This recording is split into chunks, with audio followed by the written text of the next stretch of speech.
تو ضلع کچہری اسلام آباد کے اندر موجود ہوں۔ ابھی ہم توشہ خانہ ٹرائل کو جناب ہمایوں دلاور صاحب کی عدالت میں پیش ہو کے باہر آئے ہیں۔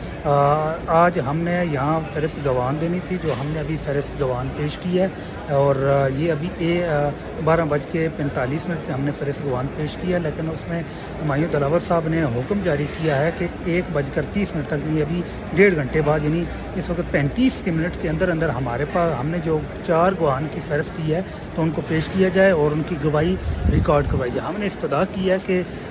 2 دن کا ہمیں وقت دیا جائے۔ ہم سارے گواہان کو پیش کرنے کو بھی تیار ہیں اور سارے گواہان ہم پیش بھی کر رہے ہیں، لیکن ہمیں اس کے لیے 2 دن کا وقت دیا جائے۔ اور سپریم کورٹ آف پاکستان کے اندر بھی آج توشہ خانہ کیس کے حوالے سے 3 رکنی جو بینچ تھا اس کے سامنے سماعت ہوئی ہے، اور اس میں 4 اگست کے لیے الیکشن کمیشن کو نوٹس کیا گیا ہے، اور سپریم کورٹ نے یہ بھی کہا ہماری استدعا پہ جو ہم نے اسٹے آرڈر کی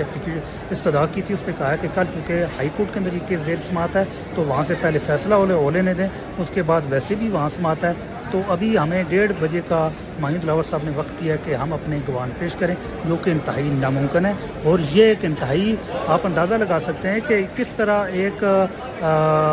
پاکستان کی سب سے بڑی سیاسی جماعت کے ایک رہنما، ہرد العزیز رہنما کو جو